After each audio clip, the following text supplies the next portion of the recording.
Presents by सिला। जी हाँ, एक जरूरी सूचना। सूत्रों के अनुसार पता चला है बिहार में बच्चा उठाने वाला गैंग आ चुका है। आप लोग से नर्म निवेदन है कि अपने बच्चों को घर में सुरक्षित रखें।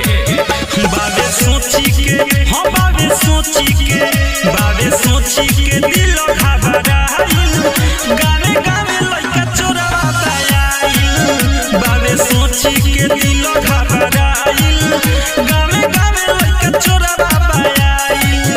बाबे मीडिया पर पहे दिन से हाला, इहे सोची के दिया घबराइल। बाबे मीडिया पर पहे दिन से हाला, इहे सोची के दिया घबराइल। बाबे दिलवा में डहर समाइल, गावे गावे लइका चोरवा आइल। बाबे दिलवा में डहर समाइल, गावे गावे लइका चोरवा आइल। जी हाँ, आप लोग से नर्म निवेदन है कि अपने बच्चों को घर में सुरक्षित रखें। गावे गावे लइका चोरवा आइल। Music director Shashi Singh.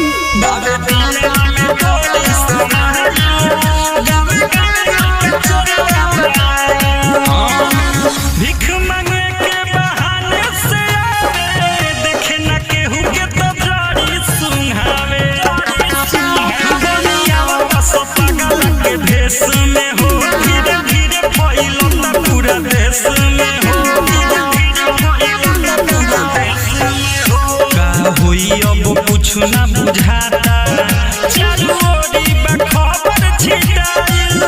का होई अब कुछ ना बुझाता, चारू ओरी बा खबर छिटाइल। बाबे सुनी के दिल घबराइल, गावे गावे लइका चोरवा आइल। बाबे सुनी के दिल घबराइल, गावे गावे लइका चोरवा आइल। गावे गावे लइका चोरवा आइल। हाँ हाँ, फेसबुक पर देखनी तो चलल ह पता, कहाँ से आइल बाबे नहीं बुझाता।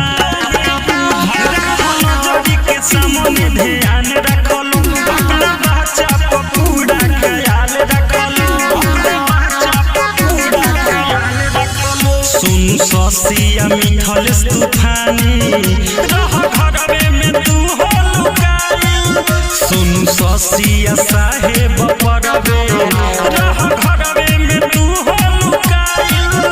बाबे सोची के दिल घबराइल, गावे गावे लइका चोरवा आइल।